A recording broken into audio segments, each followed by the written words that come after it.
In his new book, former CIA director and U.S. Secretary of State Mike Pompeo reveals that CIA rescued Mossad agents from Iran at the personal request of then Mossad director Yossi Cohen.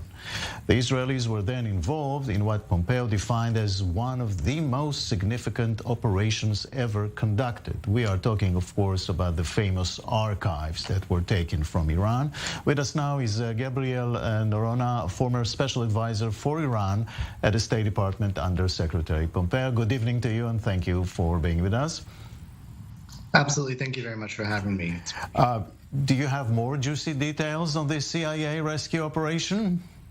Unfortunately, what Secretary Pompeo said is about all I can say as well.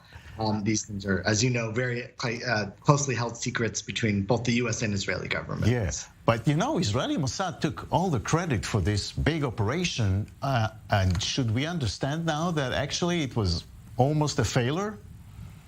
Well, no, first of all, Secretary Pompeo didn't disclose which operation it was, so it's unclear whether it was the warehouse operation or many of the other operations that Israel conducts. But look, it's important to realize, and as an American to assure Israelis, the Mossad is one of the most capable intelligence agencies in the world. I'd put it up there probably in the top 5 along with Russia and Chinese.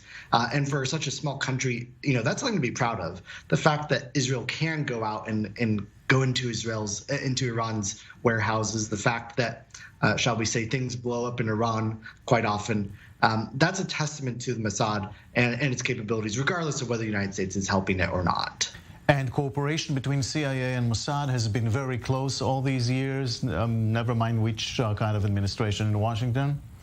Well, that's not quite true. I think it depends on the administration. And during the Obama administration, the Mossad was actually kept in the dark a lot about the nuclear negotiations, partly because Prime Minister Netanyahu was whipping against the deal, and the United States really had divergent interests from Israel during those years.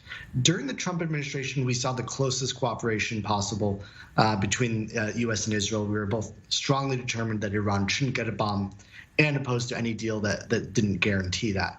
I think in the beginning of the Biden administration, you had some rocky starts. There was some Israeli operations, which reportedly the United States wasn't told about in advance. That was a little unusual, I think. But now I think as the United States is moving away from the deal, there's a really good opportunity for the Mossad and CIA to work hand in glove once again, as they have before in history. Let me ask you, as an Iran expert, especially the discussion here inside Israel, there's the doctrine that says we can defeat Iran by actions of Mossad and other some sort of intelligence operations, and there's another doctrine which says we got to bomb them. You know, what do you say? Look, I think you never want to get in the position, if you're Israel, where Iran has the same nuclear deterrent that Israel may or may not have, because then that cancels everything, and Israel no longer has the military overmatch to ensure that Iran stays in place. So at the same time, Iran is getting close to the nuclear material for 5 nuclear weapons. Having 1 nuclear weapon isn't all that dangerous because Israel could go and destroy it. If Iran has 10 nuclear weapons all of a sudden, that becomes a real problem because Iran can conduct its second strike and really constrain Israel's freedom of flexibility. I think we are getting in the next 5 years into a really dangerous period for Israel, where it's going to have to make that decision again of is it going to take out Iran's nuclear program. We're not there yet.